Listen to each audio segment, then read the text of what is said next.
Dhanraj sir और आज की क्लास में क्लास 12 का इम्पोर्टेंट चैप्टर हिंदी का हम बताने वाले हैं। ऑब्जेक्टिव क्वेश्चन संपूर्ण क्रांति का, संपूर्ण क्रांति जिसके लेखक हैं जेपी, तो उनसे रिलेटेड उनका इंट्रोडक्शन और साथ ही साथ उस चैप्टर का महत्वपूर्ण जो ऑब्जेक्टिव है जो आपके आने वाले एग्जाम के लिए बहुत ही आवश्यक है। आपको जो है पॉइंट को नोट करना और इसे याद करना, क्योंकि जो टेस्ट लेंगे उसमें क्वेश्चन इंक्लूड रहेगा यहाँ का।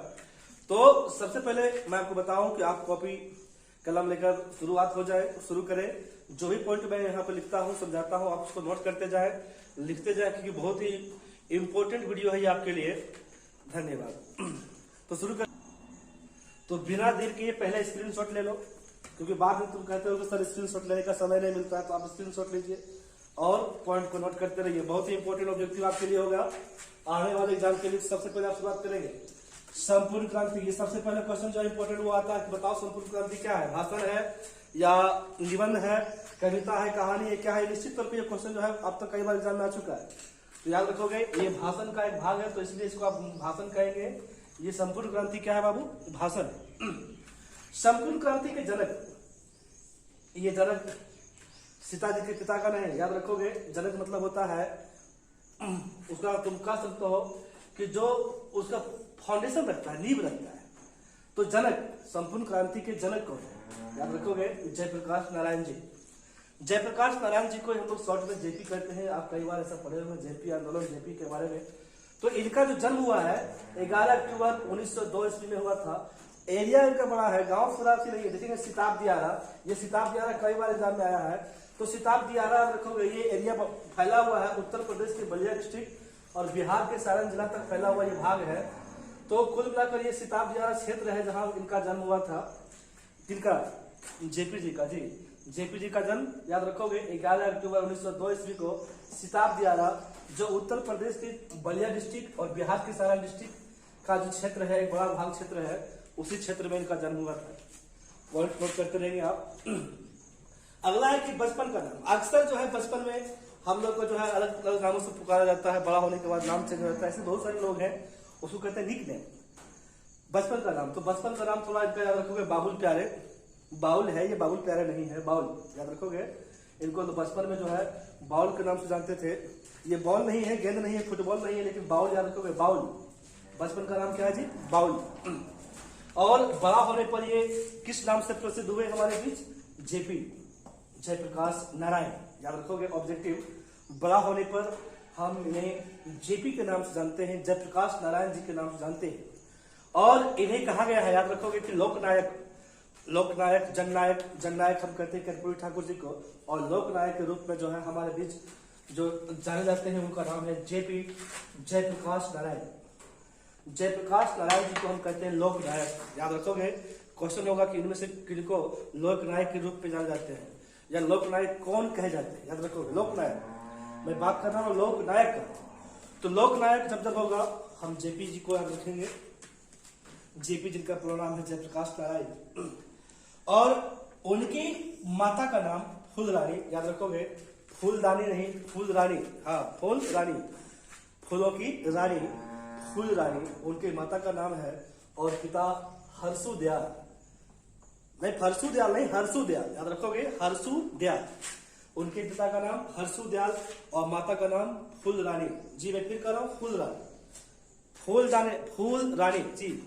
तो फूलरानी और इनके पिता का नाम हरसू दयाल है।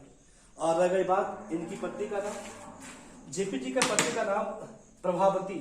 शायद इनका प्रभाव ऐसा था कि ये बहुत ही फेमस हो गए। याद रखोगे प्रभावती। इनके प्रभाव से जो है जेपी आंदोलन से लेकर इनके करियर में जो है बहुत सारा उतार चढ़ाव जीवन में रहता है, लेकिन ये काफी जो है अपने देश के प्रति और देश में लगभग आंदोलन में जो है ये पार्टिसिपेट किए, गांधी जी के साथ मिले। लगभग जितने भी स्वतंत्रता सेनानी थे इस बीच 1900 के बाद सभी से इनका अच्छा खासा संबंध रहा था। तो प्रभावती इनकी पत्नी का नाम है।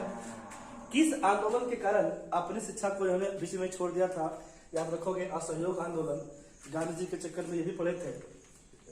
तो असहयोग आंदोलन में पार्टिसिपेट लेने के लिए, भाग लेने के लिए अपने शिक्षा को जो है बीच में छोड़ दिए थे। कौन? जेपी जी। उसके बाद फिर ये पढ़ने के लिए जो है अमेरिका गए। याद रखोगे कहाँ गए? अमेरिका गए। तो अगला क्वेश्चन है कि वे शिक्षा प्राप्ति के लिए अमेरिका कब गए? 1922 में। कब गए? 1922 में। जब वो उधर से लौटकर आए तो राजनीतिक में पॉलिटिक्स में जो है इन्होंने पार्टिसिपेट किया, भाग लिया। तो वो पार्टी था हमारा कांग्रेस उस वक्त का। तो कांग्रेस में ये कब शामिल हुए याद रखोगे? ईस्वी 1929 ईस्वी में। 22 में ये अमेरिका गए, उधर से आए और 29 में जो कांग्रेस में शामिल हो गए। जेपी जी किस आंदोलन के कारण जेल गए थे? ऐसे तो जेल कई बार गए थे, लेकिन मुख्य रूप से आपके सिलेबस में जो इंपॉर्टेंट ऑब्जेक्टिव है वो ये है कि सविनय अवज्ञा आंदोलन के कारण ये जो है जेल गए थे। आगे बने रहिए। चलिए आगे आप ध्यान देंगे। नेक्स्ट ऑब्जेक्टिव कि जेपी जी को समाज सेवा के लिए इन्हें मिला था मैक्सेस सम्मान 1965 ईस्वी में। कब मिला था? 1965 में इनको जो है सोशल वर्कर के लिए, सोशल डिस्टेंसिंग नहीं करना, नहीं कोरोना काल में सोशल डिस्टेंसिंग याद रखना हमेशा, ठीक। समाज सेवा के लिए इनको जो है मैक्सेस सम्मान मिला था 1965 ईस्वी में। उसके बाद भारत का सर्वोच्च सम्मान जो होता है भारत रत्न, इन्हें ये भी दिया गया था। जेपी जी को भारत रत्न दिया गया था, बाबू याद रखोगे 1998 में, 1998 ईस्वी में। 1998 में भारत रत्न किसको मिला था? जेपी जी को। जी हाँ, जेपी जी को।